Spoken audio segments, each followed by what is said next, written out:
وسلاما علیک یا سیدی یا رسول اللہ صلی اللہ تعالی علیہ وسلم۔ سورۃ الفرقان کی آیت نمبر 63 سے 67 تک، 63، 64، 65، 66 چار آیتیں میں نے تلاوت کی، اور یہ بتانے کا مقصد یہ ہوتا ہے کبھی کبھی آپ جا کر کے پڑھ لیا کریں۔ اللہ رب العزت نے ارشاد فرمایا وعباد الرحمن، اور رحمان کے بندے۔ رحمان کے بندے کون ہوتے ہیں؟ ان کی اپنی شانیہ بیان فرما رہا ہے کہ اس طرح کے ہوتے ہیں رحمان کے بندے۔ وعباد الرحمن الذین یمشون علی الارض ہونا، رحمان کے بندے ایسے ہوتے ہیں کہ جب وہ زمین پر چلتے ہیں، اللہ کی زمین پر، اور یہاں پر میں اپنے غیر مسلم اور نان مسلم بھائیوں کے لیے ایک چیز یہ بتانا چاہتا ہوں کہ میں آیتیں قرآن کی سنا رہا ہوں، اگر آپ میں سے کوئی سن رہا ہے تو سنے دل کھول کر۔ یہ ملک جو ہے اسے ہم مادر وطن کہتے ہیں، اور ہمارے ہندو بھائی اور دوسرے لوگ اسے، جس زمین پر ہم چلتے ہیں اسے دھرتی ماتا کہتے ہیں۔ اس دھرتی ماتا پر چلنے کے جو آداب قرآن بیان کر رہا ہے اس آداب کو دیکھیں، اور آپ یہ دیکھیں کہ قرآن ہمیں کس چیز کی تعلیم دیتا ہے، اور ہم اپنے ملک کے ساتھ بھی اور اس مٹی کے ساتھ بھی اور اس زمین کے ساتھ بھی ہمیں کس قدر محبت کی تعلیم دیتا ہے قرآن۔ فرمایا وعباد الرحمن الذین یمشون علی الارض ہونا، اللہ کے محبوب بندے اور پیارے بندے، مخصوص بندے وہ ہوتے ہیں کہ جب وہ زمین پر قدم بھی رکھتے ہیں تو آہستگی کے ساتھ رکھتے ہیں۔ یہ قرآن ہے، زمین پر قدم بھی آہستگی کے ساتھ رکھتے ہیں، اور جب وہ راستے چلتے ہیں تو راستوں میں چلتے وقت اگر کوئی ان سے الجھے، ان سے لڑے، جھگڑا کرے اور ان حرکتوں پر اتر آئے جو انسانیت سے گر کر کے ہیں، تو وہ اللہ کے بندے انہیں اینٹ کا جواب پتھر سے نہیں دیتے، بلکہ آگے فرمایا وَإِذَا خَاطَبَهُمُ الْجَاهِلُونَ، اور رحمان کے یہ بندے جو زمین پر کبھی اکڑ کر کے نہیں چلتے بلکہ زمین پر قدم بھی رکھتے ہیں تو آہستہ آہستہ رکھتے ہیں، ان کا حال یہ ہوتا ہے کہ اگر ان کے ساتھ کبھی کوئی جاہل الجھ پڑے، وَإِذَا خَاطَبَهُمُ الْجَاهِلُونَ، جب ان سے کوئی جاہل الجھ پڑے تو وہ کہتے ہیں قَالُوا سَلَامًا، وہ ان سے کہتے ہیں بھائی صاحب السلام علیکم ورحمۃ اللہ وبرکاتہ، اپنا راستہ لیتے ہیں۔ یہ قرآن، وہ الجھتے نہیں ہیں، وہ جھگڑا نہیں کرتے۔ یہ رحمان کے بندوں کی ایک کوالٹی یہ ہوتی ہے کہ وہ زمین پر قدم بھی اتنی آہستگی کے ساتھ رکھتے ہیں کہ ہماری وجہ سے کسی کو کوئی تکلیف نہ ہو۔ اور پھر ان کی راتیں کیسے گزرتی ہیں؟ والذین یبیتون لربہم سجدا وقیاما، اللہ کے رحمان کے بندے جو ہوتے ہیں، مخصوص بندے اور محبوب بندے، اور جب مخصوص اور محبوب بندے کہا جائے تو ہمیں کوشش کرنا چاہیے کہ ہم بھی اس کا مخصوص اور محبوب بندہ بننے کی کوشش کریں، یا مخصوص اور محبوب بندوں والے اعمال کرنے کی کوشش کریں۔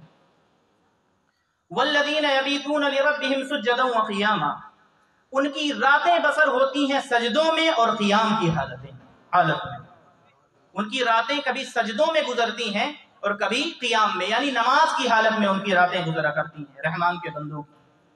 اور جب عبادت کرتے ہیں رات بھر تو ہم تو ایک وقت کی نماز پڑھ کر کے بہت بھول جاتے ہیں، اور کبھی کبھی خطرہ ہوتا ہے کہیں پھول کر کے پھٹ نہ جائیں، لیکن رحمان کے جو بندے ہوتے ہیں ان کی یہ حالت نہیں ہوتی، وہ رات بھر قیام میں گزارتے ہیں، سجدوں میں گزارتے ہیں، اور رات بھر قیام اور سجدے میں اپنی گزارنے کے بعد، اللہ کے حضور سجدے میں پڑے رہنے کے بعد، جب صبح نمودار ہوتی ہے اور صبح ہونے والی ہوتی ہے، والذین یبیتون لربہم سجدا وقیاما، اور اس کے بعد والذین یقولون ربنا اصرف عنا عذاب جہنم، وہ ہاتھ اٹھاتے ہیں تو انہیں کوئی اپنی عبادتوں پر غرور نہیں ہو جاتا کہ میں نے تو رات بھر سجدے کیے ہیں، میں نے تو رات بھر عبادت کی ہے، میں تو رات بھر اللہ کے حضور کھڑا رہا ہوں۔ انہیں کسی قسم کا کوئی غرور نہیں ہوتا، کوئی گھمنڈ نہیں ہوتا، وہ رات بھر اللہ کے حضور سجدے میں گرے ہوتے ہیں، نماز کی حالت میں ہوتے ہیں، اور جب صبح نمودار ہو رہی ہوتی ہے تو وہ ہاتھ کو اٹھاتے ہیں تو اللہ سے کیا کہتے ہیں؟ یقولون ربنا اصرف عنا عذاب جہنم، اے ہمارے کریم رب ہمیں عذاب جہنم سے نجات عطا فرما۔ یہ دعا ہوا کرتی ہے رحمان کے بندوں کی، ان کی یہ صفات ہوا کرتی ہیں۔ یہ ہم میں ہے یا نہیں ہے، یہ ہمیں سمجھنا ہوگا، اور اگر نہیں ہے تو پھر ہمیں یہ غور کرنا ہوگا کہ رحمان کے بندے ہم ہیں، کہیں شیطان کے بندے تو نہیں بن گئے۔ ربنا اصرف عنا عذاب جہنم، اے ہمارے رب ہم سے جہنم کے عذاب کو دور فرما دے. ان عذابها کان غراما، بے شک جہنم کا عذاب جو ہے وہ گلے کا پھندا ہے، اور یہ پھندا جس کے گلے میں پڑ جائے گا وہ نجات نہ پا سکے گا. ان عذابها کان غراما انها ساءت مستقرا ومقاما. اور بے شک جب وہ دعا کرتے ہیں اللہ سے کہ اللہ ہمیں اس جہنم سے بچا کہ جس کا عذاب گلے کا پھندا ہے، اور جو جہنم بہت ہی بری جگہ ہے، برا ٹھکانہ ہے، اس ٹھکانے سے ہمیں محفوظ رکھ. یہ آیتیں کمپلیٹ ہو گئی. یہ 4 آیتیں میں نے آپ کو سنا دی. اس طرح کے ہوتے ہیں رحمان کے بندے، اور یہ ان کے اعمال ہوا کرتے ہیں.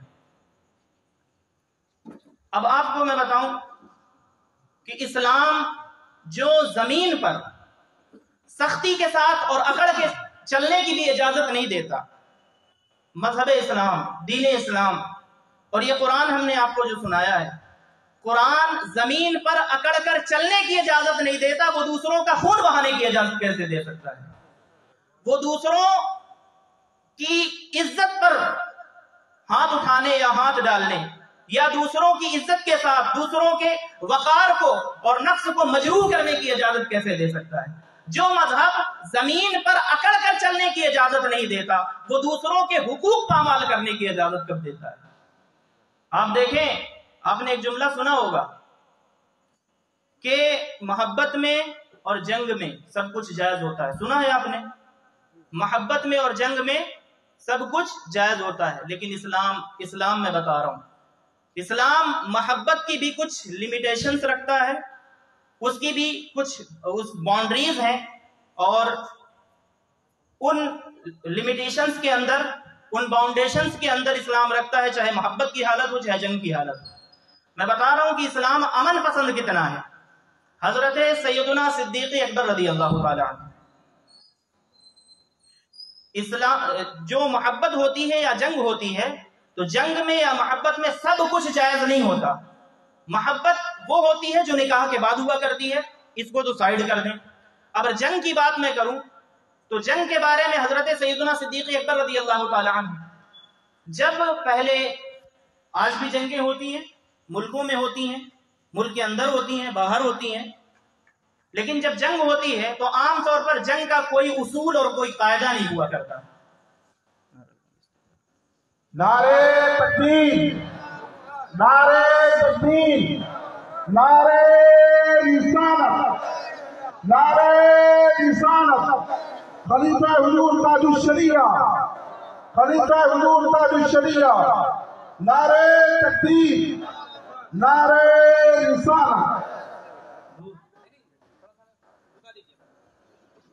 جی ایک مرتبہ آپ درود پاک پڑھ لیں. اللہم صلی علی سیدنا شفیعنا و حبیبنا و مولانا محمد و آلہ و اصحابہ و بارک وسلم.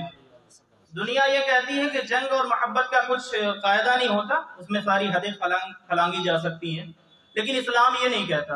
اسلام جنگ میں بھی اپنے نیم اور قانون رکھتا ہے، اور محبت کے اندر بھی جو محبت ہوتی ہے اسے بھی دائرے میں رہ کر کے کرنے کی اجازت دیتا ہے. حضرت سیدنا صدیق اکبر رضی اللہ تعالیٰ عنہ، چونکہ یہ بات مسجد کے باہر ہو رہی ہے، میری یہ مت کہیے گا پھر امام حسین پر بات نہیں کی، باہر ہو رہی ہے، یہ امام حسین ہی کا پیغام ہے اور حسین کے نانا کے دین کا پیغام ہے. سیدنا صدیق اکبر رضی اللہ تعالیٰ عنہ نے دوران جنگ کے جو اصول آپ نے لکھے، اور ایک جو اپنا لیٹر جاری فرمایا، خط لکھا، جو کمانڈر تھے، چیف آف کمانڈر تھے مسلم فوج کے. اب دیکھیں آپ، یہ جنگ کے کچھ اصول بتائے جا رہے ہیں، اور دنیا میں کوئی اور بھی جنگ کے اگر اصول بتاتا ہو تو پھر وہ ہمیں آ کر کے کہے کہ ہم امن پسند ہیں یا امن پسند نہیں ہیں. سیدنا صدیق اکبر رضی اللہ تعالی عنہ نے جو انہیں خط لکھا، فرمایا کہ دیکھو، جب تم دشمن کے مقابلے میں ہوگے اور دشمن تمہارے مقابلے میں ہوگا، تو تم جب دشمن کی بستی میں جاؤ گے، ان کی آبادیوں میں جاؤ گے، تو ان کی آبادی میں جانے کے بعد ان کی آبادی کے عام انسانوں کو کسی کو نقصان نہ پہنچانا. یہ اسلام جنگ کے اصول بتا رہا ہے. ان کی آبادی میں جب جاؤ تو ان کے بوڑھوں اور بچوں کو قتل نہ کرنا، ان کو کسی قسم کا کوئی نقصان نہ پہنچانا. جب تم ان کی آبادی میں جاؤ تو ان کی کھیتیوں کو نقصان نہ پہنچانا، ان کے جانوروں کو قتل نہ کرنا.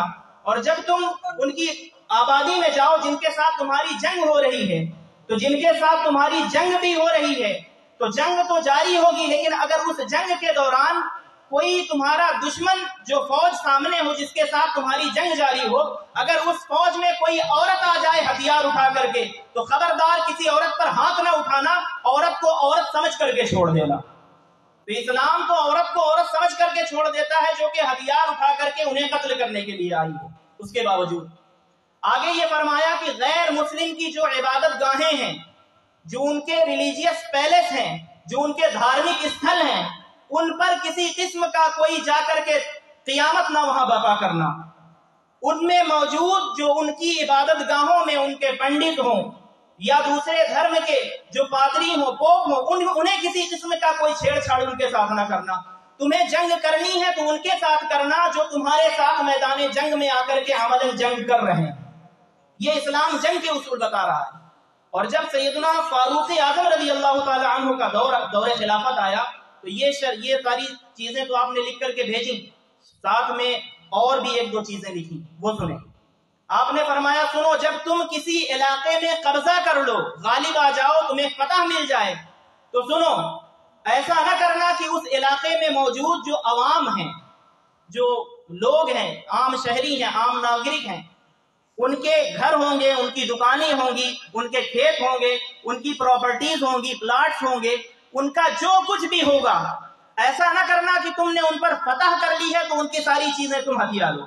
فرمایا کہ قاعدہ ہم یہ جاری کرتے ہیں اسلامی سلطنت میں کہ اگر تم کسی کافر اور مشرک، جو بھی لوگ تمہارے سامنے تم سے جنگ کر رہے ہوں، تمہارے جو بھی دشمن ہوں، تم ان سے جنگ اگر تم جیت بھی جاؤ تو وہ تمہارے مذہب کے ماننے والے نہ بھی ہوں تو ان کی پراپرٹیز پر، ان کی تمام جائیدادوں پر جس طرح سے قبضہ تمہاری فتح سے پہلے ان کا تھا، تمہاری فتح کے بعد بھی انہی کا قبضہ رہے گا۔ وہ جو گھر ان کے تھے وہ تمہاری فتح کے بعد بھی انہی کے گھر رہیں گے، جگہ، زمین، جائیداد سب انہی کی رہے گی۔ اور جو آخری بات بتانا چاہ رہا ہوں، حد کر دی اسلام کے پیس کی، امن کی، شانتی کی، محبت کی۔ فرمایا کہ سنو، اگر کسی قوم پر فتح حاصل کر لینا، غلبہ حاصل کر لینا، تو گن پوائنٹ پر کہیں اور تلوار کی نوک پر کسی سے اسلام نہ قبول کروانے لگ جانا، اسلام نہ قبول کروانے لگ جانا۔ تم اگر کسی جگہ کے فاتح بن کر کے بھی داخل ہو تو پھر اس جگہ کی جو قوم ہوگی، وہ ہندو ہوں، وہ عیسائی ہوں، وہ یہودی ہوں، وہ بدھسٹ ہوں، کسی بھی مذہب کے ماننے والے ہوں، وہ پارسی ہوں، وہ جس مذہب پر پہلے تھے تمہاری فتح کے بعد بھی وہ اپنی خوشی سے اسی مذہب پر رہیں گے۔ ان کے مذہب میں مداخلت کرنے کی اجازت تمہیں ہرگز نہیں ہے۔ یہ حضرت فاروق اعظم رضی اللہ تعالیٰ عنہ نے لکھا۔ اب ایک مثال دیکھیں، زمانے حضرت سیدنا فاروق اعظم رضی اللہ تعالیٰ عنہ میں ایک شخص، بوڑھا شخص، یہودی، مسلم نہیں تھا۔ میں یہ بتانا چاہتا ہوں کہ یار ہم امن پسند ہیں، ہم امن چاہنے والے لوگ ہیں، ہم پیس چاہنے والے لوگ ہیں، ہم محبت کی بات کرنے والے لوگ ہیں، ہم کوئی دہشت گرد نہیں، ہم کوئی جلاد نہیں۔ ہمارا مذہب زمین پر قدم بھی رکھنے کی بات کرتا ہے تو یہ ہمیں تعلیم دیتا ہے کہ زمین پر اکڑ کر کے نہ چلو، تو ہم دہشت گردی پھیلانے کی اجازت ہمیں کیسے دے سکتا ہے؟ حضرت فاروق اعظم نے دیکھا ایک بوڑھا شخص ہے، بھیک مانگ رہا ہے۔ آپ نے اسے پکڑ لیا، نابینا تھا، پوچھا کہ اسے اپنے گھر لے آئے، پوچھا یہ بتا تجھے بھیک مانگنے پر کس چیز نے مجبور کیا ہے، کیوں بھیک مانگ رہا ہے؟ یہودی تھا۔ اس نے کہا کہ حضور میری بینائی چلی گئی، بوڑھا ہو گیا ہوں، جب تک جوان تھا تب تک کماتا تھا، اور مجھے اسلامی سلطنت میں رہتا ہوں، مجھے ٹیکس دینا ہوتا ہے، غیر مسلم ہوں، نان مسلم ہوں، مجھے ٹیکس پے کرنا پڑتا ہے، اور اب بوڑھا ہو گیا ہوں، کما نہیں سکتا، تو بھیک مانگ رہا ہوں تاکہ میں آپ کو ٹیکس دوں، اسلامی سلطنت کو، خلافت اسلامیہ کو ٹیکس دوں۔ حضرت سیدنا فاروق اعظم رضی اللہ تعالی عنہ کی آنکھوں میں آنسو آ گئے۔ وہ مسلمان نہیں تھا کوئی، آپ نے اسے پکڑا اور اسے سہارا دیا، اپنے خادم کو بلایا، کہا اس کے کپڑے گندے ہو گئے ہیں، میلے ہو گئے ہیں، سب سے پہلے لے جا کر کے اسے نہلاؤ۔ نہلانے کے بعد فرمایا اس کے پسند کا کھانا اس کے لیے تیار کروایا جائے۔ آپ نے پھر اس کے پسند کا کھانا تیار کروایا اور اسے کھانا کھلایا، اور کھانا کھلانے کے بعد پھر جب وہ جانے لگا تو وزیر خزانہ کو بلایا، اور بلانے کے بعد درہم و دینار سے اور خزانے سے اس کی جھولی بھر کر کے اسے روانہ کیا، اور پھر ساتھ میں وزیر خزانہ کو یہ لکھا کہ آج کے بعد سے اس طرح کے جتنے محتاج، مجبور، نابینا، لاچار قسم کے لوگ ہیں جو کما نہیں سکتے، آج کے بعد سے ہمیشہ ہمیشہ کے لیے اس شخص کا اور اس طرح کے جتنے بھی شخص تمام بلاد اسلام میں ہیں، سلطنت اسلامیہ میں ہیں، ان سب کا ٹیکس اسلامی سلطنت میں معاف کیا جاتا ہے۔ یہ ہے اسلام۔ اور آپ کو ایک مثال دے دوں سیدنا ابو ہریرہ رضی اللہ تعالی عنہ کی۔ میں یہ باتیں اس لیے کر رہا ہوں کیونکہ یہ زمانہ نہیں ہے اور یہ ہندوستان کے حالات نہیں ہیں کہ ہندو مسلمانوں سے اور مسلمان ہندوؤں سے دور رہیں۔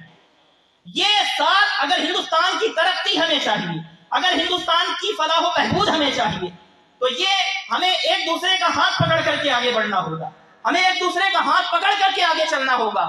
اور آپ کا مذہب کیا تعلیم دیتا ہے یہ آپ کی ذمہ داری ہے، لیکن کم سے کم اسلام کیا سکھلاتا ہے وہ میں آپ کو بتلا رہا ہوں۔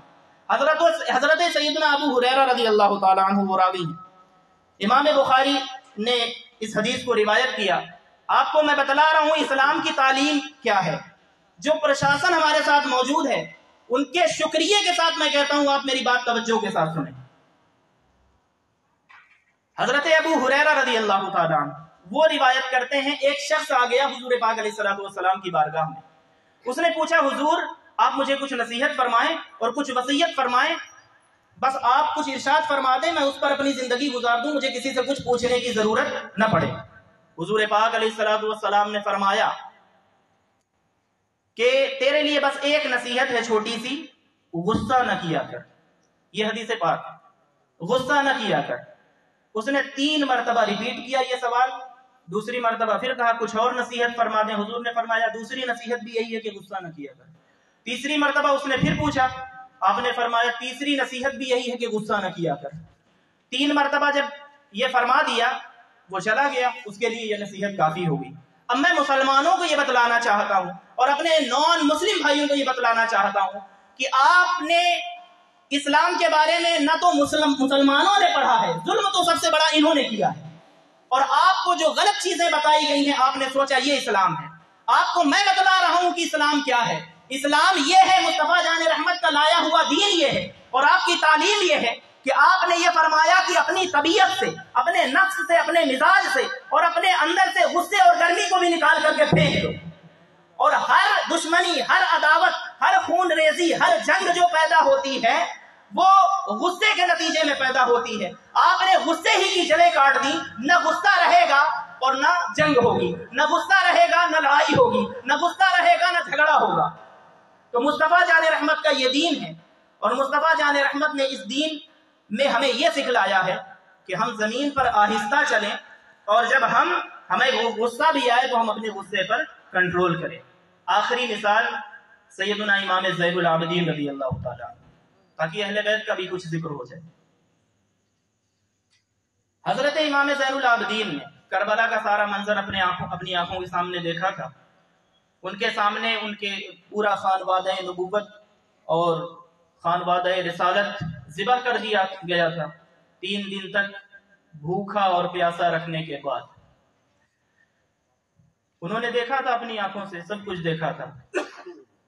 بعد میں جب مدینہ منورہ آ گئے حضرت امام زین العابدین رضی اللہ تعالیٰ عنہ، تو ان کے مدینہ منورہ آ جانے کے بعد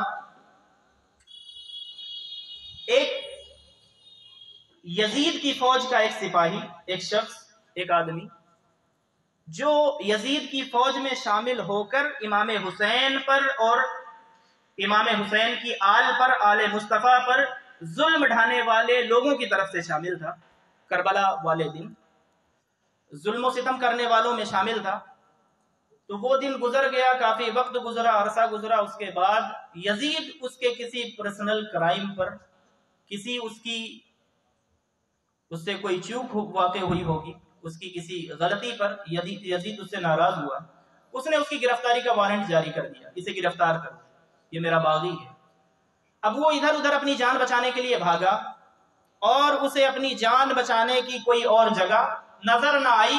وہ شاہزادے سیدنا امام حسین حضرت امام زین العابدین سید الساجدین کی بارگاہ میں مدینہ منورہ آ گیا۔ دیکھ لیں ہم دشمنوں کے ساتھ بھی یہ کردار کرتے ہیں، یہ اسلام کا کردار ہے، بانیان اسلام کا کردار ہے۔ اگر ہم اسلام کے دعوے دار ہیں تو پھر ہمیں یہ والا کردار اپنانا چاہیے۔ جنہوں نے پورے خاندان کو تباہ کیا تھا، جن کی یاد میں ہم بیٹھے ہوئے ہیں، ذبح کر دیا تھا جنہیں بھوکا پیاسا رکھ کر، ان میں سے ایک شخص، ایک مجرم حاضر ہوا ہے، اور حاضر ہونے کے بعد امام زین العابدین نے اسے پہلی ہی نظر میں پہچان لیا۔ اتنا بڑا کوئی جرم کرے گا، ایسا ہو نہیں سکتا کہ آدمی اسے بھول جائے۔ پہلی نظر میں اسے پہچان لیا، لیکن اسے احساس نہیں ہونے دیا۔ وہ آیا، آنے کے بعد آپ نے اپنے خادم سے فرمایا تھکا ہوا مسافر آیا ہے، اسے پانی پلاؤ اور اس کے لباس گندے ہیں، اس کے لباس تبدیل کرواؤ، نہلاؤ دھلاؤ، اور اسے پوچھ لو کہ یہ کھانے میں کیا چیزیں پسند کرتا ہے، وہ چیزیں اس کی پسند کی اسے کھلاؤ پلاؤ رکھو۔ چند دنوں تک وہ آپ کے پاس رہا، پھر اسے خیال آیا کہ کسی کو معلوم ہو جائے گا کہ میں یہاں پر ہوں تو پھر وہ یزید مجھے گرفتار کروا لے گا، تو مجھے چاہیے کہ میں کسی اور محفوظ مقام پر چلا جاؤں۔ جب اسے یہ خیال آیا، اس نے امام زین العابدین سے اجازت چاہیے۔ امام زین العابدین نے اسے اجازت دے دی۔ اجازت دینے کے بعد آپ نے اپنے خادم سے فرمایا دیکھو مسافر ہے، اب یہ آگے اپنی کسی منزل پر جانا چاہتا ہے، اس کی جھولی اس کی ضرورتوں سے اور خزانوں سے بھر کر کے یہاں سے روانہ کرو، تاکہ راستے میں کسی قسم کی اسے کوئی تکلیف نہ پہنچنے پائے، پریشانی نہ آئے راستے میں۔ سوچیں وہ قاتلین امام حسین میں سے ایک شخص تھا، یا یزیدی فوج کا ایک شخص تھا۔ حضرت امام زین العابدین نے جب یہ فرمایا تو اس سے رہا نہ گیا۔ اس نے ان کا کردار دیکھا تھا، اس کے قدم نہیں اٹھ رہے تھے کہ ہم نے کربلا والے دن کیا کیا ہے اور آج ان کے در پر آ گیا ہوں تو انہوں نے میرے ساتھ کیا کیا ہے۔ وہ جانا چاہتا تھا لیکن احسان کے بوجھ تلے دبا ہوا، اس کے قدم نہیں اٹھتے تھے، جا نہیں پا رہا تھا، آگے بڑھ نہیں پا رہا تھا۔ تو امام زین العابدین نے اسے دیکھ لیا، سمجھ گئے، فرمایا کیا ہوا مسافر، جاتے کیوں نہیں، کیوں رک گئے؟ اس نے پلٹ کر کے آ کر کہا حضور ایک مجھے خیال ہے جو یہاں سے میرے قدموں میں زنجیر بن کر کے پڑ گیا ہے، میں یہاں سے ہلنے نہیں پا رہا ہوں۔ آپ نے فرمایا کہو پوچھو۔ فرمایا کہ شاید، اس نے عرض کیا کہ حضور شاید آپ نے مجھے پہچانا نہیں، یہ کہا اس نے، شاید آپ نے مجھے پہچانا نہیں۔ امام زین العابدین نے فرمایا تمہیں یہ خیال کیوں آیا؟ تو اس نے کہا کہ اگر مجھے آپ پہچان لیتے تو میرے ساتھ یہ سلوک نہ کرتے۔ تو امام زین العابدین نے بس اسے ایک جملے میں جواب عنایت فرمایا۔ اس نے کہا شاید آپ نے مجھے پہچانا نہیں، اگر پہچان لیتے تو میرے ساتھ نرمی کا اور محبت کا یہ سلوک نہ کرتے۔ امام زین العابدین نے فرمایا نادان، میں تجھے کربلا کے دن سے جانتا ہوں، میں تجھے اس دن سے جانتا ہوں جس دن میرے اہل خانہ پر، میرے والد پر، میرے بھائیوں پر اور خاندان نبوت پر قیامت ڈھائی گئی تھی۔ میں اس دن سے تجھے جانتا بھی ہوں اور اچھی طرح سے پہچانتا بھی ہوں۔ وہ قدموں میں گر گیا، عرض کیا حضور جب جانتے ہیں اور مجھے پہچانتے ہیں کہ میں کون ہوں، اس کے باوجود یہ معاملہ میرے ساتھ آپ نے فرمایا؟ فرمایا ہاں وہ تمہارا کردار تھا، یہ ہم اہل بیت نبوت کا کردار ہے۔ وہ جو کربلا والے دن تم نے کیا تھا وہ تمہارا کردار ہے، اور یہ جو ہم نے کیا ہے یہ ہمارا کردار ہے۔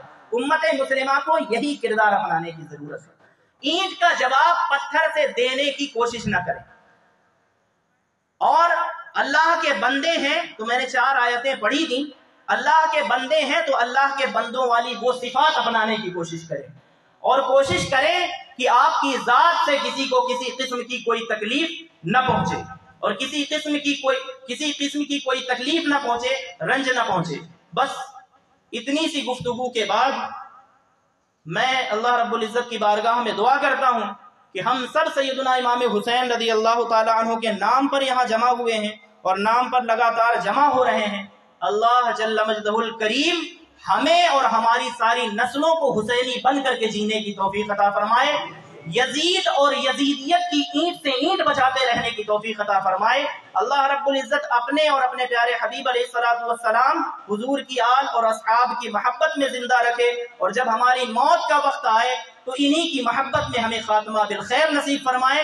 خصوصاً وطن عزیز ہندوستان کے لیے یہ دعا کرتے ہیں کہ یہ دھرتی حضرت سیدنا معین الدین اجمیری چشتی رحمت اللہ تعالی علیہ کی دھرتی ہے، اور اس دھرتی کے لیے بھی ہم حضرت سیدنا امام حسین والا کردار ادا کر کے جئیں کہ جتنے یزیدیوں نے اس وقت سر اٹھایا ہوا ہے نفرتیں پھیلانے کے لیے، آپ اٹھ کھڑے ہوں حسینی بن کر اور ان نفرت کے پھیلانے والوں کے خلاف آپ علم بغاوت بلند کریں اور آپ بتائیں کہ ہم امن کے بانی کے غلام ہیں اور ہم امن چاہنے والے لوگ ہیں، شانتی پریہ لوگ ہیں اور پیسفل ہمارا دین ہے اور ہم اسی پیس کو آگے بڑھانے والے لوگ ہیں۔ اللہ تعالی ہمارا بولنا آنا بیٹھنا اپنی بارگاہ میں قبول فرمائے۔ وما توفیق الا باللہ، وآخر دعوانا الحمدللہ رب العالمین۔ السلام علیکم ورحمۃ اللہ وبرکاتہ۔